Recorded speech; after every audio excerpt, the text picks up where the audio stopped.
సొంత నియోజకవర్గం చిత్తూరు జిల్లా కుప్పం పర్యటనలో ఉన్న సీఎం చంద్రబాబు కృష్ణమ్మకు జలహారతి ఇచ్చారు. వేద పండితుల మంత్రోచ్చరణల నడుమ కుప్పం మండలం పరమసముద్రం చెరువు వద్ద హంద్రీనివా జలాలకు సీఎం జలహారతి ఇచ్చారు. రాయలసీమను రతనాల సీమగా చేసే బాధ్యత తనదని ముందే చెప్పారని సీఎం చంద్రబాబు అన్నారు.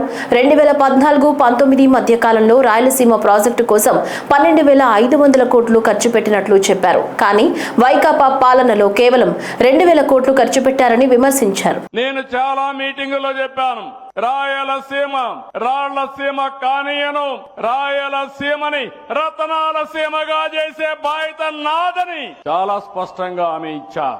నేను అవన్నీ హామీ ఇస్తే నేను చాలా ప్రయత్నాలు కూడా చేశాను. మీరు ఆ విషయం కూడా గుర్తుపెట్టుకోవాల్సిన అవసరం ఉంది. ఈ రోజు ఈ ప్రాజెక్ట్ ఉంది. తెలుగుదేశం పార్టీ 14-19లో 12,500 కోట్ల రూపాయలు రాయలసీమ ప్రాజెక్టు కోసం ఖర్చు పెట్టాం. అదే వైఎస్ఆర్ కాంగ్రెస్ పార్టీ వచ్చింది, 2,000 కోట్లు ఖర్చు పెట్టారు. ఇప్పుడే మా మిత్రుడు రామానాయుడు గారు చెప్పారు. నేను ఒకటే మిమ్మల్ని అడుగుతున్నా, ఈ రోజు పాత రోజులు ఒకసారి గుర్తుపెట్టుకోవాలి. ఏం తమ్ముళ్ళు ఆ రోజు జ్ఞాపకం ఉందా వచ్చి ఇక్కడ చేసిన పని అని మిమ్మల్ని అడుగుతున్నా. సినిమాల్లో చూసాం, గేట్లతో సెట్టింగులు వేసి నీళ్లు కూడా బయట నుంచి తీసుకొచ్చి ఆ నీళ్లన్నీ కూడా వదిలిపెడితే విమానం ఎక్కే లోపల నీళ్లన్నీ ఇంకిపోయినాయి. అవునా కాదా అని మిమ్మల్ని అడుగుతున్నా. గుర్తుంటే చేతులు పైకెత్తండి. అబద్ధాలు చెప్పడంలో దిట్ట ఆ పార్టీ.